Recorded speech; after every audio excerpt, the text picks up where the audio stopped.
ఆ పబ్లిక్ పానం మంచిగా లేదు పిల్ల అని మా తాత రెండొద్దుల సంధి కొలువుకు గుండుసున్న పెట్టి ఇంట్లోనే అన్నాడు. మరి ఇయ్యాలనన్న వార్త తీసుకొస్తాడో లేదో ఓ పరైతే అరుసుకొని వద్దాం పాండ్రి. ఓ తాత ఏం చేస్తున్నావే? ఆడికి నా పానం మంచిగా లేదే లక్ష్మి, నువ్వే పోయి ఆ కాగితాలు ఇచ్చిరా పోయి అంటే దాన్ని పాడైపోను, నువ్వే పోయి ఇచ్చిరా పో అని నన్ను తోలింది. ఇక పట్నం నుంచి వెళ్ళి పెద్ద సార్లు వస్తాను కదా అని నేను సోపు టాపుగా తయారైపోతే నా కర్మ గింత అవుతుందని అనుకోలేదు. ఈ కర్మల మన్నుగొట్ట. అయ్యయ్యో ఏమైందే తాత? పేయి మీద బట్టలన్నీ పేల్కలైనాయి, ముక్కు మూతి అంతా కౌలిపోయింది. ఎవరు కొట్టిందే నిన్ను గంతగాను? ఏమోనే, ఎవడు ఎట్నుంచి వచ్చి గుద్దుతాండో, ఎవరిని ఎవడు ఆగబడతాండో, ఎవరిని ఎవడు తిట్టుకుంటాండో తెలియదు కానీ వాన్నూకే వీన్నూకే అందరిని అడిగితే నా లగ్గం ఇట్లా అయింది. ఎవరికని చెప్పుకోను, నా కర్వ పాడైపోను.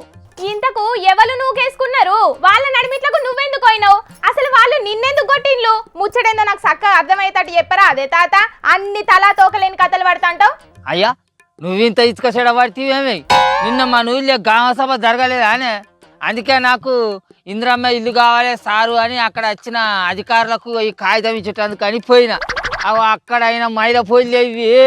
పోయినోని పోయి కాగితాలు ఇచ్చి చక్క ఇంటికి రాక అక్కడ మంది తెరువుకు నువ్వెందుకు పోయినావు చెప్పు? నీరు కనదానా, నేను వాళ్ళ తెరువుకు ఓడేందే? నేను ఆడికి పోయేటాలకే ఒగనుకోడు నూకేసుకుంటాను అంచను.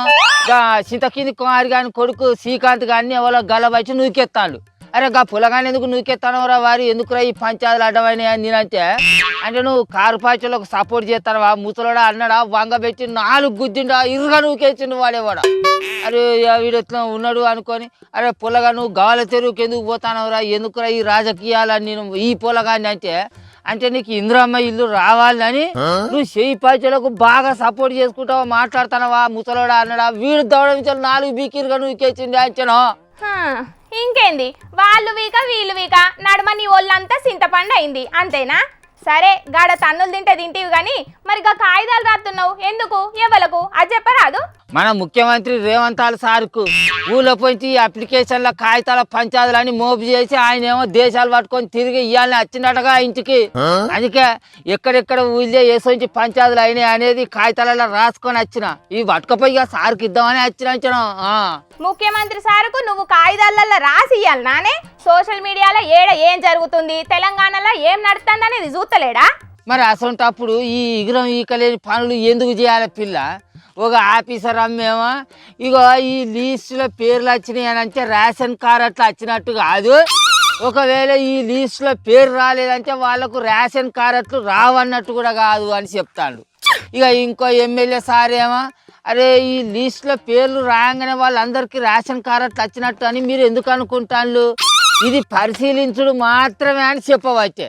మరి అసొంటప్పుడు ఊరూర ఈ గ్రామ సభలు ఎందుకు, ఈ అప్లికేషన్లు ఇచ్చుడు ఎందుకు, మీ మొదలు ఇచ్చిన ప్రజాపాలన పత్రాలు ఏమైనట్టు?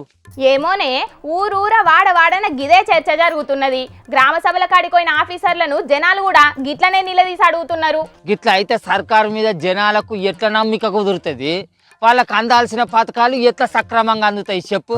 అట్లనే ఊళ్ళల్లో ఇంద్రమ్మ కమిటీలు అని పెట్టి వాళ్ళకు తెలియకుండానే అన్ని అమలు పడతాను అని చెప్పి ఆ ఇంద్రమ్మ కమిటీ వాళ్ళు మొత్తుకోబట్టింది. ఇక ఇటు జనాలేమో ఇక చెయ్యి పార్టీ వాళ్ళకే అన్ని తీరుల పథకాలు ఇస్తాళ్ళు, సామాన్య జనాలను అసలు దేకుతూనే లేరు అని వాళ్ళు మొత్తుకోబట్టే. అసలు ఏం జరుగుతుంది, అసలు ఏమవుతుంది అన్నట్టు? అసలు ఏం జరిగినా ఎట్లా జరిగినా పథకాలు రావాల్సిన వాళ్ళకు సక్రమంగా రాకపోతే జనాలు తిరగబడతారు కాదు, ఆల్రెడీ తిరగబడతారు అంచనా ఊళ్ళల్లో. అసలు మన ముఖ్యమంత్రి రేవంత్ సారు గీ పనిని గీ తరీకలు చేయాలి అని చెప్పి ఎవరన్నా చెప్తలేరా? ఒకవేళ వాళ్ళు చెప్పినా కూడా వాళ్ళ మాటను మన ముఖ్యమంత్రి రేవంత్ సారే దేకుతలేడా? గిట్ల లోళ్ళ మీద పంచాయతీల మీద పథకాలు పంచుతామని అంటే వచ్చేది సర్పంచ్ ఎలక్షన్లు. ఆ సర్పంచ్ ఎలక్షన్లలో జనాలు చేయి పాచిని భుజానికి ఎత్తుకుంటారా చెప్పు? అసలు ఏం పద్ధతి అన్నట్టు? ఈ ముచ్చట్ను జర్రంత పాలకులు మంచిగా ఆలోచన చేసుకోవాలి. అవును, సర్కార్కు ఇంకా 4 ఏళ్ల కాలం ఉన్నది. ఇక గీలోపట్నైనా సరైన విధి విధానాలతోని ప్రజల్లో నమ్మకాన్ని కల్పియాలి. వాళ్ళకు అందాల్సిన పథకాలు ఎట్లా అందుతాయో తెలపాలి. సరే ఆ గ్రామ సభల ముచ్చట అటుంచు కానీ ఇప్పుడు ఈ వచ్చే 26వ తారీఖు నాటికి మా రైతులకు రైతు భరోసా ఏతరాట నానే బుజ్జి? ఏతోంది ఏతైతే కతోంది కథ అన్నట్టు నీకు ఏమైనా రైతు భరోసా కాలే కదా ఏత్తది కావచ్చు ఆగరాదు జరంతా. ఓ సర్కారు మస్తు మాటలు చెప్పింది తల్లి. గద్దెనెక్కిన 100 రోజులలోనే 6 గ్యారంటీలను గ్యారంటీగా అమలు పడతాము అని అన్నారు. అయితే ఇంకా సర్కారు లంకె బిందెలు అన్నీ ఖాళీగా ఉన్నాయని చెప్పారు. మళ్ళీ అయితే ఇంకనేమో 100% రైతులకు మేము 2 లక్షల రూపాయలు రుణమాఫీ చేసినామని చెప్పిండు. నిన్ననేమో ఎమ్మెల్యే సారు అంత అదంతా ఏం లేదు ఇంకా కొంతమందికి ఇవ్వాలి అని ఆయన ఖరాఖండిగా చెప్తాడు.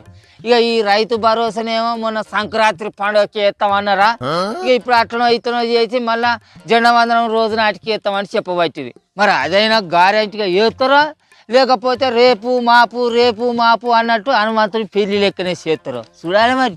సరే సరే నీ తనలాట ఎన్నడైనా ఉండేదే గాని ముందు ఇంటికి పోయి గద్దెబ్బలకు ఏదన్నా మందు రుద్దుకోపో. పోదగాని అప్పట్లో ప్రజాపాలనలో దరఖాస్తు చేసుకున్న రేషన్ కార్డులు లేని ప్రతి పేదోళ్లకు రేషన్ కార్డులు ఇస్తామని చెప్పారు. మరి మొన్నటికి మొన్న ఈ విడుదల చేసిన లిస్టులలో ఊరికి 10 మందికి 20 మందికి రేషన్ కార్డులు ఇచ్చినట్టే పేర్లు వచ్చినాయి. మళ్ళీ ఇప్పుడు ఈ దరఖాస్తులు ఇచ్చుడెందుకు, అప్పటి ఆ పేర్లు చెప్పుడెందుకు, మళ్ళీ ఇప్పుడు ఎవరి పేర్లు మళ్ళీ బయట పెడతారు, మళ్ళీ ఎన్ని పంచాయతీలు అవుతాయో ఏం పాడో ఏమో అంతా ఆగం పరంధామం అన్నట్టున్నది. చూసిండు కదా పబ్లిక్ ఊళ్ళ పొంటి గ్రామ సభలు ఎట్లయితున్నాయో చూడాలే. ఇక మరి 26వ తారీఖు తర్వాత ఇంకెన్ని పంచాయతీలు అవుతాయో ఎట్లుంటుందో కథ.